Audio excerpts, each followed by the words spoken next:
Oh, what is up, you guys? My name is Blitzversion1 and welcome back to my Furry Protogen. I don't remember if there's supposed to be audio here. All I know is I feel like I'm deaf. So, we're moving on right along. You guys crushed the shit. Yeah, there it is. Oh, hi, there's the audio. Okay, I knew it. Okay, so you guys are crushed the shit out of the last one. Over 800 fucking views in like the week and a half that it's been posted. So I'm going to play some more of this for you guys. I was going to play something else, but my PlayStation decided to be an asshole and not copy it. So now I have to copy it. It's going to take about an hour to copy and it's almost, I don't have time. I'm not just going to sit around and wait an hour for it to copy. So I'll play something else while it's copying.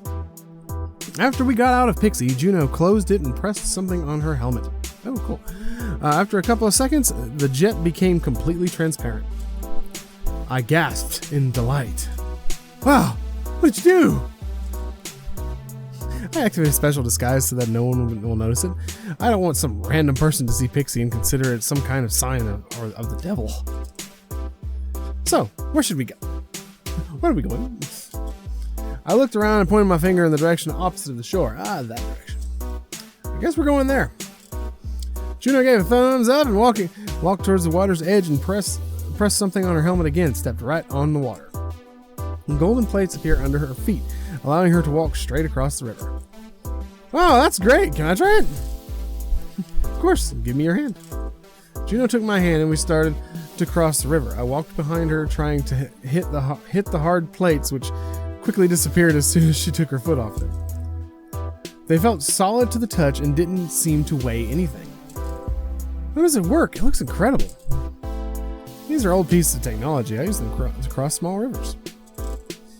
It only works with certain substances, water for example, but we are still lucky that you have good chemical composition in your water. Otherwise, we would have to swim. Soon we were on the opposite shore, and the forest there was thicker and full of various natural sounds, the chirping of birds, the whispering of animals, the buzzing of insects. Juno led the way and I followed her, although logically it should have been the other way around. After all, I volunteered to be her escort. As we walked, Juno shone a golden light from her helmet in the trees and bushes. What are you doing? Oh, I'm scanning the area. I usually do this to study the simplest plants and living things. There are many ways. They're in many ways similar to those I've found on other planets in your galaxy. And how many planets are there in our galaxy? Well, not many. I've been to 5 so far. Your galaxy is quite small, at least smaller than the ones that I've come across before. I would like to find some unusual species here. Can you tell me what lives here? Well, let me think. There are, for example, grouchy mushrooms in our forest. We call them that because they start making sounds like grunts when you walk past them. They're inedible and can spew poisonous vapor, which isn't fatal, but can cause severe drowsiness. Sounds interesting. Where do they live? I tried to remember the pictures from the books I had read. Oh, they're small and ball-shaped, gray shade. Not to be confused with anything. Look, here they are. I pointed at the ground growing next to one of the trees was a whole family of grouchy mushrooms.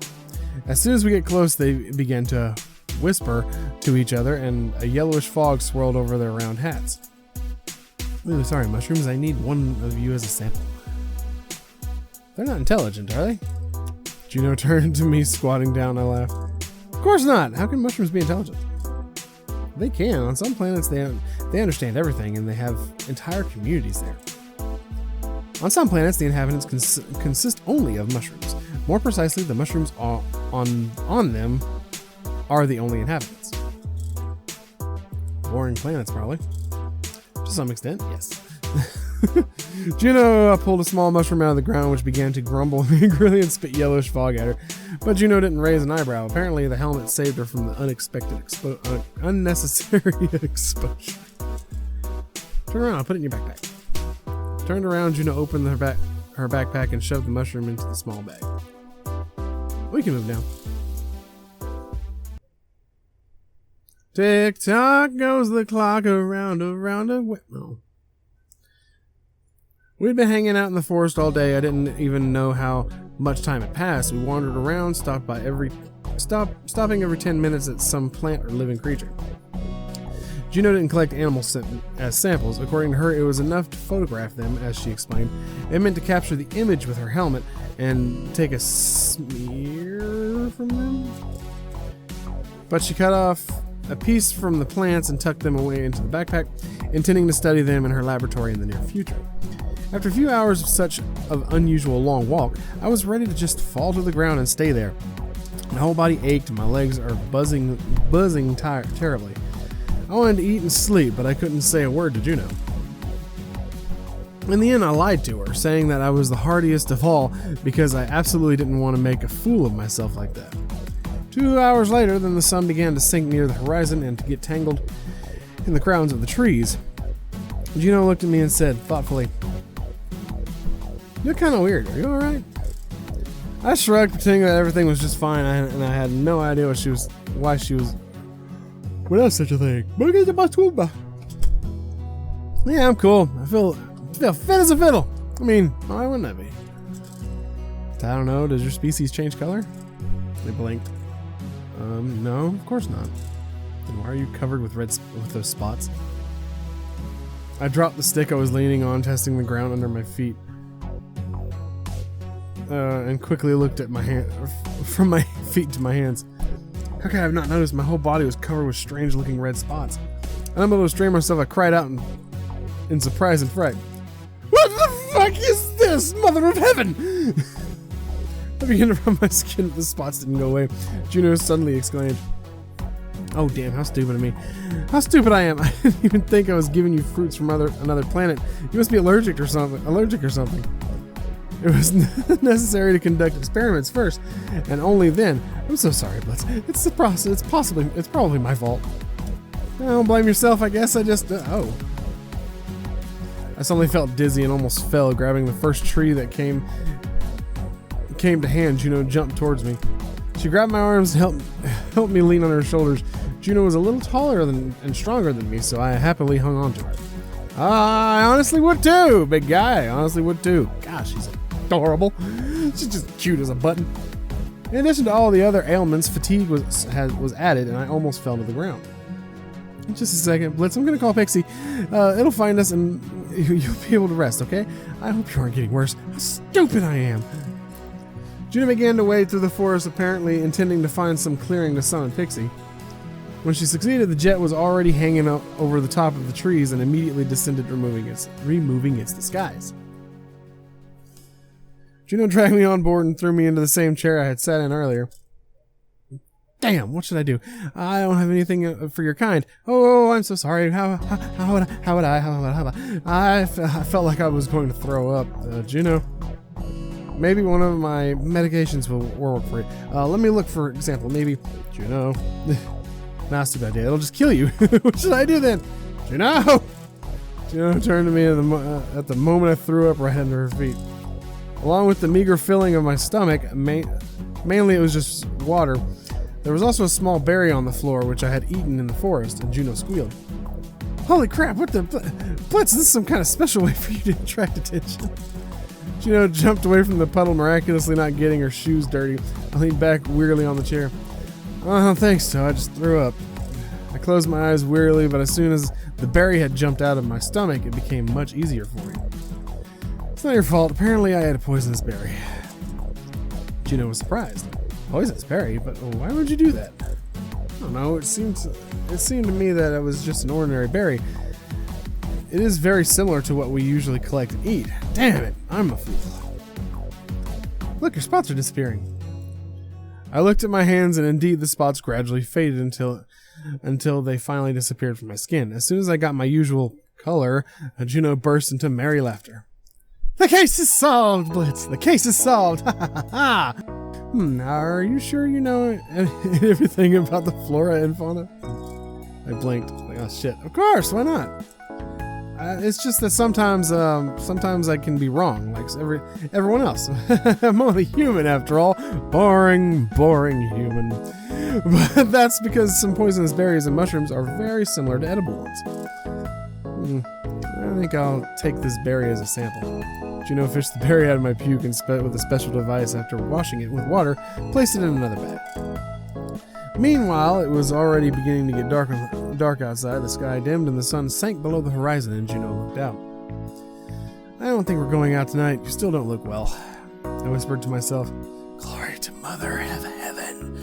Yes, I get to spend the night with a beautiful proto chick. Oh, she's just gorgeous.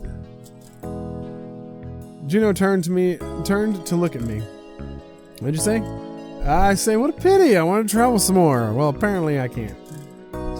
Don't worry. Tomorrow, when you feel better, we will definitely travel all day and all night to learn as much as possible. I'm so glad you're willing to work so hard.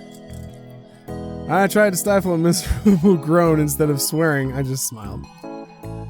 Of course, no problem. Listen, I can wash up somewhere and go to bed. Yes, of course. Let me show you everything. Juno ordered Pixie to clean up the puddle on the floor and drag me to another compartment of the jet.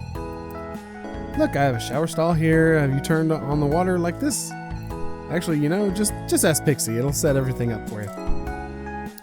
I stared at the flashing buttons on the panel as if it were the Mother of Heaven descended from the clouds and had no idea what to do. As soon as Juno walked out, I was left alone in the booth and hastily undressed. Pixie? Yes, Blitz, I'm listening. Can you turn on the water? Of course, Blitz, just a second. After a couple of moments, water poured down on me from all sides. I almost screamed in surprise. It was like a waterfall. I almost slipped on the floor, but only managed to grab the walls. Somehow getting used to these miracles, I began to wash. Pixie also gave me some kind of small brush and advised me to brush my teeth. I didn't resist, although we usually cleaned our teeth with another thing, a special piece of cloth. When I came out, Juno was sitting in the chair and her helmet showed nothing. I even thought she had fallen asleep, but as soon as I took a step, the picture reappeared. Ah, so did you figure it out? Yes, Pixie helped me out. Oh, thank you for that. I've been thinking about where you can sleep tonight. I guess you can sleep on my bed, and I'll sleep in the cryo chamber. Usually I don't have visitors. Juno smiled at me. I don't know, it sounds wrong to me. I mean, it's your jet. I don't want to kick you out of your own bed. Maybe you'd rather lie down on the bed yourself and I'm in this... What did you call it? Well, that's very nice of you, but I'd rather lie down in the cryo chamber capsule myself. It's not turned on right now, of course, but what if you press some buttons in your sleep? Also, I'm used to sleeping there, and it might be uncomfortable for you, so lie down on my bed. Don't worry about it. Juno pointed to the bed in the corner of the compartment. The bed looked exactly the same as ours, but bigger. I couldn't even dream of such a big bed. Then, good night, I guess. Good night. Oh, yeah, I guess. Don't you wish good night? No, we just say bye. Bye, let's see you tomorrow. I smiled and shrugged my shoulders. Bye, Juno. Even though we're not really going very far from each other. Tick-tock goes the clock around and round. Nah. Our journey continued the next day. As it turned out, Juno was a pretty early bird. She got up even earlier than I was used to. The sun had not yet risen, and yet she was already walking around the jet, sometimes hiding in her laboratory. I didn't know what kind of laboratory it was. We didn't have anything like that, but as Juno explained to me, the laboratory was a special place where she did her research. The next day, my whole body ached. I wasn't used to such long travels. I had never walked so much before. Juno informed me that my packages, sorry. Informed me that we would stay at this location for another day to take a few remaining samples, and then go to the swamp at night to collect materials of nocturnal plants and animals. I didn't mind, although I didn't want to go anywhere. Juno's bed turned out to be just magical, soft as a feather, comfortable, big. Oh, it was a pleasure to sleep on it. What I liked the most, no one woke me at dawn trying to drag me off to always the same breakfast and exercise with Damien. Fuck you, Damien, I'm free! But despite how much I rejoiced at the freedom that finally appeared, an unpleasant longing stirred in my chest. Oh, he's getting homesick. When we were walking through the woods and Juno was collecting remaining samples, she asked, "Why are you so sad? Did something happen?" I immediately kicked my thoughts away and tried to take control of my facial expression. No, it's fine. It's fine. I was just thinking, why do you ask? I don't know. I thought you were worried about something. Well, if you don't want to talk, then of course you don't have to. Juno gave her up her question too quickly and smiled as she went back to her work. We continued to wade through the forest, and thanks to Juno, it was easier for us. She found the best pathways by scanning the areas with her helmet, and I could immerse myself in not the most joyful thoughts. I was thinking about my parents. I was gone for 2 days already, which had never happened before, and I didn't know how they were feeling now or what they were doing out there. They must be terribly worried, totally freaked out, and I was sure they were looking for me. But what can I do? Did I push myself to such an act? I kicked a tree branch near my foot and sighed. I didn't make this choice in the first place. I didn't want to be chosen. But now, for once, I chose what to do and where to go. Juno was fun. But from time to time, I thought back to my parents, and even though I tried to control it, hey, I think we can go back to Pixie. By the way, I was thinking, maybe you need to pack something to eat. What about mushrooms? You could cook them. I have a kitchen on the jet. Juno turned to me, holding the last sample, which she shoved into my backpack. I immediately tensed up. I didn't really know a damn thing about mushrooms. Only that bright red and bright yellow are deadly poisonous mushrooms that can kill a huge animal, but which bright red and bright yellow, but which of the others were edible? Yeah, I mean, no, it's probably better to dig up roots of plants. They're much more nutritious and tastier. Our mushrooms are not that good. Okay, whatever you say. What do you usually eat? Oh, well, lots of things. All sorts of cereals, vegetables, fruit. We also eat meat. Meat. We have a family of hunters in the village. They bring home game animals, and fishermen provide fish. Do you need to buy all this from each other? Not really. We exchange with each other what we can. Hunters and fishermen usually bring meat and fish. Farmers bring vegetables, fruits, and cereals. Ranchers get milk and eggs. Tailors provide clothes. They get food for it. In general, everyone does what they can. Interesting. Quite an old system. We're alone here. The elders used to sell some things to the neighboring villages for crystals. They live far away, and our relations have deteriorated. So we have been supporting ourselves for several years. So you have crystals. Great. We'll need to find a couple. We'll need to go to the lands of the eastern village. They have mountains there in which the crystals are mined. Great, then we'll go there. So what kind of roots did you want to dig up? I scratched the back of my head and looked around carefully. It was necessary to come up with the idea right now. Actually, I really needed to find food. I couldn't just eat Juno's supplies. She probably had a limited amount meant only for her. But I didn't want to get poisoned again at all. It's not pleasant at all. In the end, I pointed to a plant that looked more or less familiar. These are very nutritious and delicious. Just a second. I took hold of some stems and pulled up with all my strength, almost plopping down on my ass. There were too few roots, so I had to pull out a few more of them. I think that's enough. You'll like it. Juno shrugged her shoulders. Well, I hope so. Come on, Pixie will help you. Back on the jet, we started cooking. I didn't know how to cook. After all, my parents and the villagers cooked all the food for me throughout my life, and therefore I didn't know at all what to do with the raw ingredients. But I didn't want to lose face in front of Juno, so I tried to deal with it. In the end, just washed the roots and put them in boiling water. The dish turned out disgusting. It was a stretch to call it even a dish. The roots turned out to be quite different from what I had expected. They were sour, bitter, softened like oatmeal, and bland. But Juno was watching me carefully as I ate, so I had to carefully control my facial expressions. Well, how do you like it? I threw all my strength into not making a face. It's great, so yummy. God.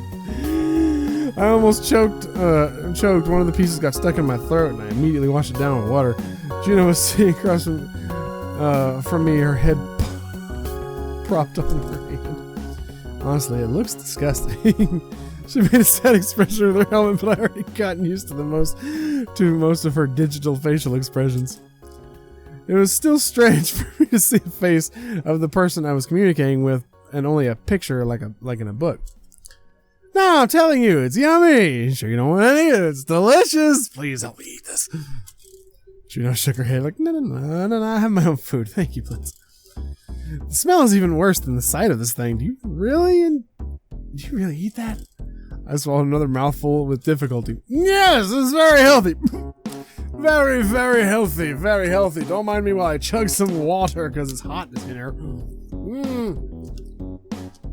Very, very tasty. In fact, in hindsight, though, I think it'd be better just to eat the roots raw. It'd probably be tastier. I bumped the miles. Oh, God, I was making so many jokes about that, I forgot where I was. There are a lot of different sorts of, well, vitamins and other useful substances in this planet, and it tastes much better than it looks. And it's so great that every planet has its own interesting traditions. Put on a smile, which wasn't so easy for me. Tick-tock goes the clock, ticking around the clock. And actually, on that note, I'm actually gonna... Okay, it was the music. That was weird. I'm actually gonna end it here. I don't know exactly how long I've been recording because I've been recording for almost an hour with zero footage, so I had to record something. And now that it's a little after 7 o'clock, I want to see if my special game is ready. If it is, I'm gonna